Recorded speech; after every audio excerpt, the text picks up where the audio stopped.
G'day world, before we start, just a quick sound check. If you can hear me, press the thumbs up.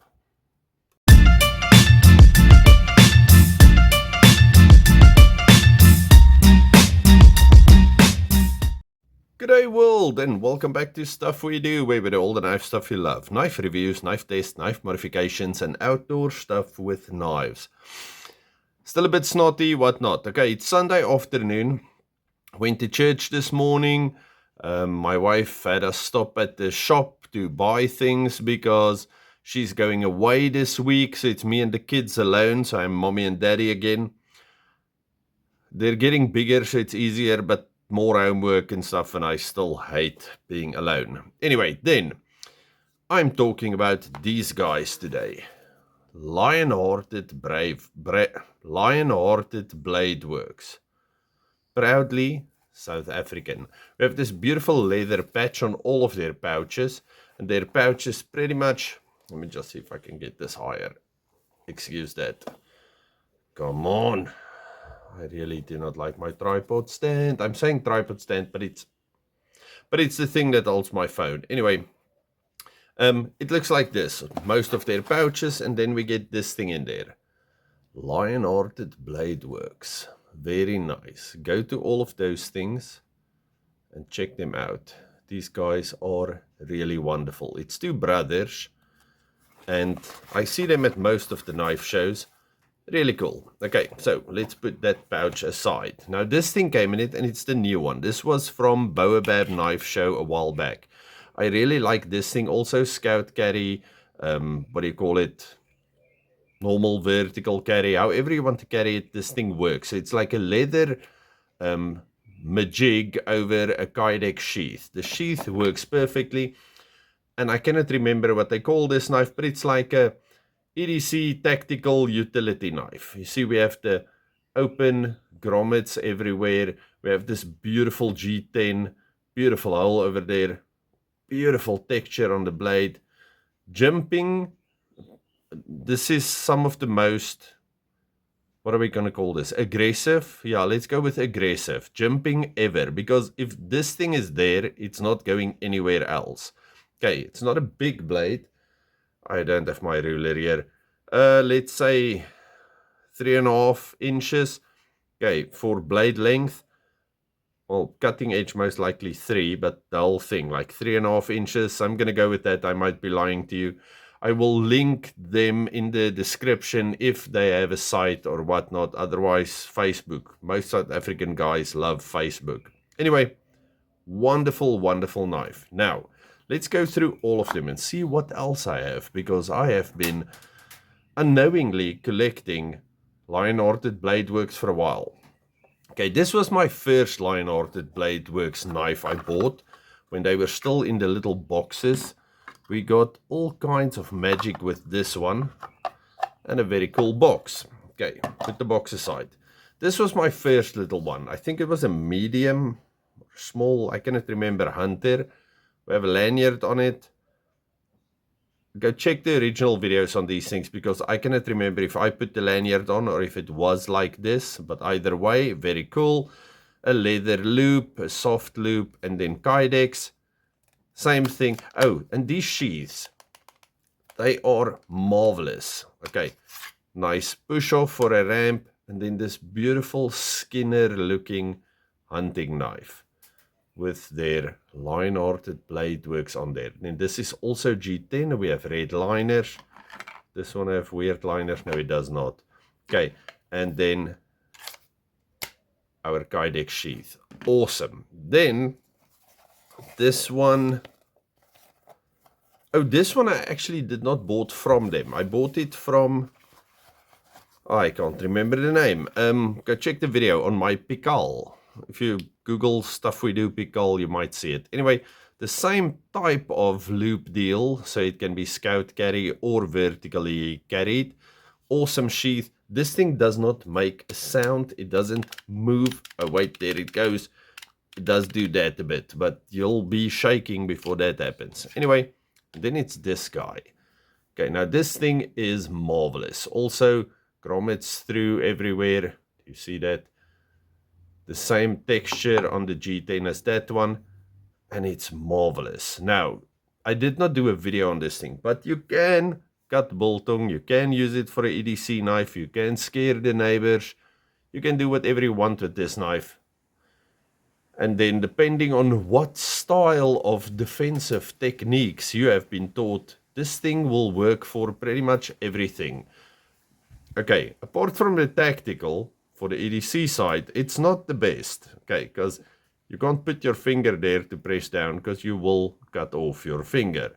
So it works, but you have to be, yeah, this is like the ocean. You have to respect it, okay? You can't just take it for granted. Okay, anyway, so we have this thing, and it's wonderful. Okay, and then my most favorite of all my Lionhearted Bladeworks knives. Now, last year, or at the Blade Show, at the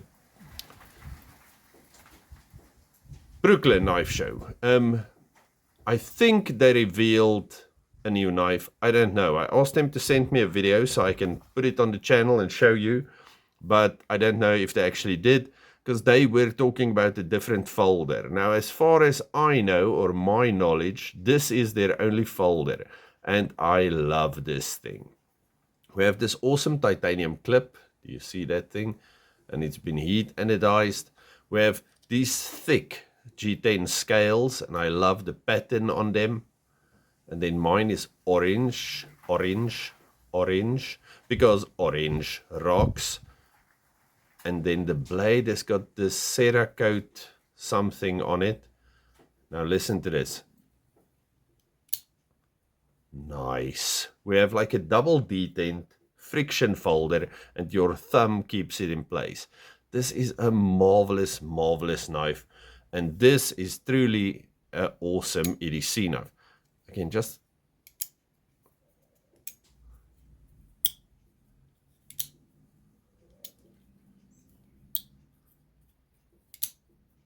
oh, that sound is just marvelous. Okay, and this is what it looks like. So we do have a thumb hole in there. Okay, it doesn't open that easily, but you can't flick this thing because it's a friction folder. But you can slow roll it out with your thumb if you want to. Wonderful one-hand operated, awesome, awesome knife. It is, I'm not going to say it's thick behind the bevel, but it's a thick bevel. But it is super sharp. Yes, it is. And it looks awesome, and you could do some work with it, but the stock doesn't start out super thick. So it still slices, even though it's got the coatings and the things on it. And I think this thing looks awesome. Oh, I just love that sound. Okay, so my newest edition, well, it's a few months old already. I did show you the Bobab knife show. Go check out that video again.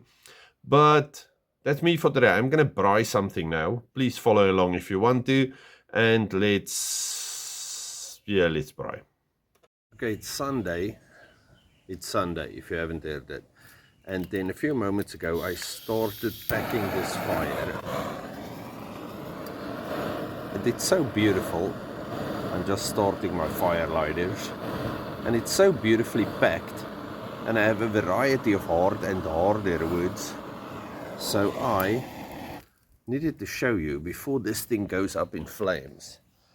This is a thing of beauty. Look, it looks like a little log cabin of awesomeness that I will be braaiing on in the next, I don't know, hour and a half, 2 hours, depending on how long my hardwood takes to burn.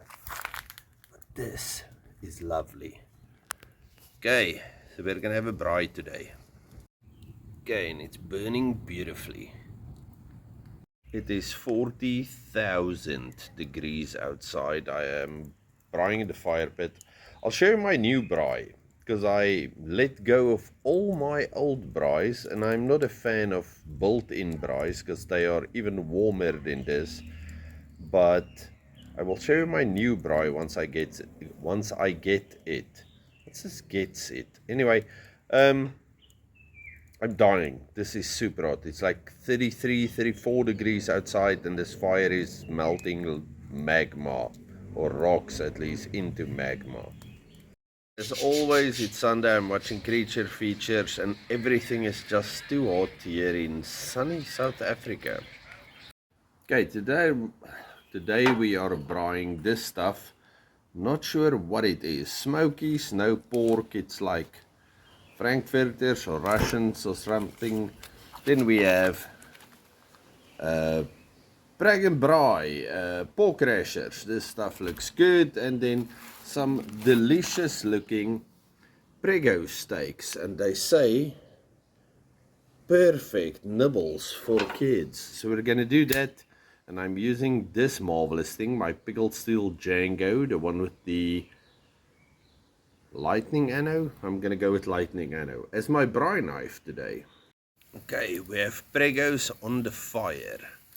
And it's a very hot fire.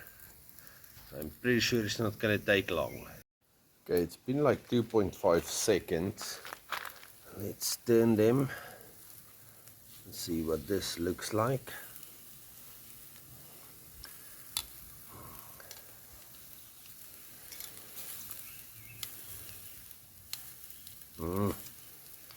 I'm pretty sure this will be done after the second turn. And it is prego steaks, so they are quite thin. So a few more seconds and these guys are coming off. Then I'll add the new things.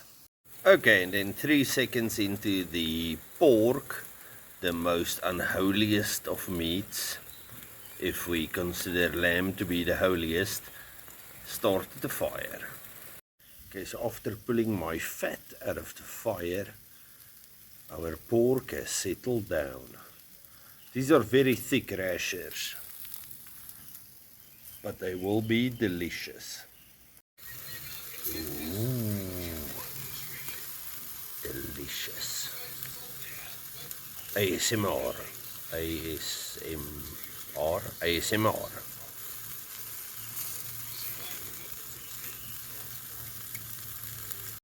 Okay, we have our smokies on the side of the fire.